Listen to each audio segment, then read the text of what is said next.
Good morning, students. Today in class 6 we will study the habitats and adaptations in desert animals and plants. So we have already studied that in desert areas the vegetation is very less because the rainfall is also very less because the transpiration process occurs very slowly because of the lack of vegetation. So how the animals and plants they are adapted in the desert habitats. So first of all, in desert animals we'll see how the animals are adapted themselves, either it is a small animal or big animal. So first, like rattlesnakes and kangaroos. Rattlesnakes and kangaroos, they are mostly found in the desert areas. So how do they adapt themselves in that particular environment? So these animals burrows during they remain in the burrows during the daytime because in the daytime the climate is hot. And what happens when they come out, especially in the evening when the climate is cool, so they come out in the evening. So in this way they are adapted themselves, or they how they live in that particular environment in the desert areas. I mean, they cannot survive in the hot time or hot day. So that's why in the daytime they remain in the burrows, but in the evening when the temperature is goes down, they come out. And second is the lizard which is found in the desert. They are called thorny devil, and these lizard have well designed scales in their body to adapt themselves. How do they adapt themselves? So they collect few drops of water and transport them to the mouth. So this way the lizards are adapted in the desert environment.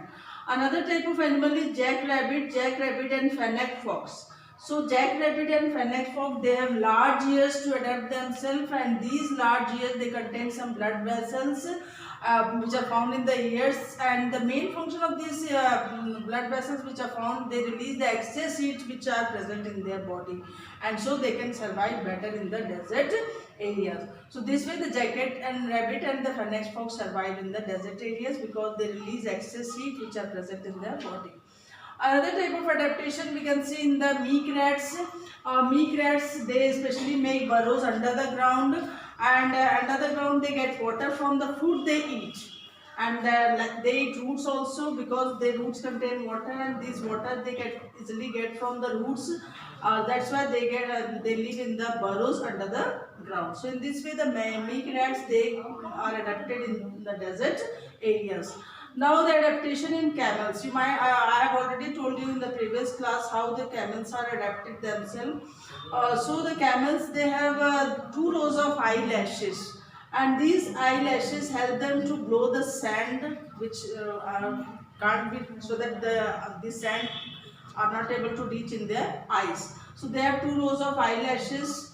Second is their nostrils are slit and they are closed to protect the sand. Second, this one, the slit helps to protect the nose so that the sand do not reach inside their nose. And the third main property or the characteristics in the body is that they are flat disc-like feet. And this disc-like feet, they prevent them from sinking into the sand because they have to walk on the sand for long days.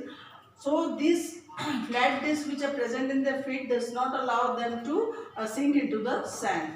And these I have already told you, they have hump in their body which help them to store water and food, and because they can survive without food for many days also, and at one time they can drink lots of water, means plenty of water, or we can say 50 liters of water in one time. So that's why they can also survive without water for a long time.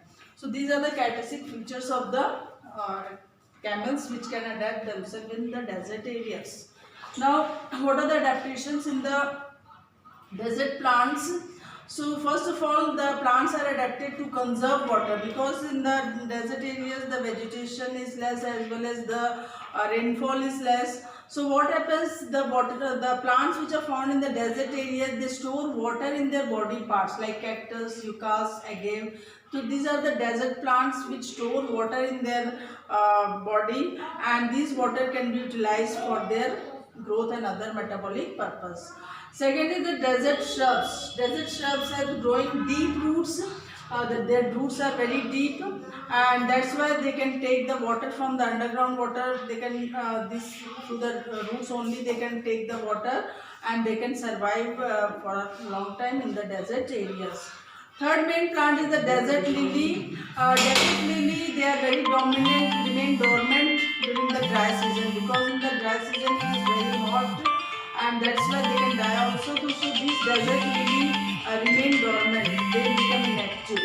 And tumbleweed, it is also a type of plants which are found in the desert areas. So these tumbleweed, they break off from the main plants, and these are then blown by the desert winds, and after blowing, what happens, they roll along the flat desert areas or surface, and from there they reach far off places and spread their seeds, and there the new plants grow.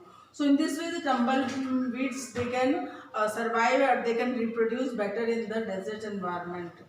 And the last is how the adaptation takes place in the cacti. So in the cacti, what happens, the leaves have spines, means the leaves are modified into spines, and due to that's why the transpiration is also very less, because the excess water can't be lost in the body because of lack of rainfall. So what happens, they have, the leaves are modified into spines, so that the little transpiration occurs, and their stems are modified into, they means the stems are mostly thick and fleshy, and these thick and fleshy stems help them to store water and food in them. That's why it is very thick also, and spongy fleshy like structure their stems have.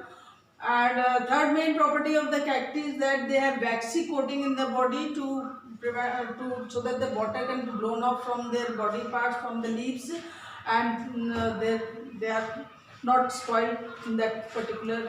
If they do not have the waxy coating, then the leaves can get damaged. So because of the, to blow away the water which are present in the leaf, they have waxy coating. So these are the three main features of the cacti which survive, which make them survive better in the desert environment. First, the leaves are modified into spines, and the stems are thick and fleshy, as well as they have waxy coating on their leaves. So these are the few features of the plant, desert animals and plants which are adapted, or which make them, which help them to adapt them better to live or to survive in the desert environment where there is lack of rainfall. So thanks for today.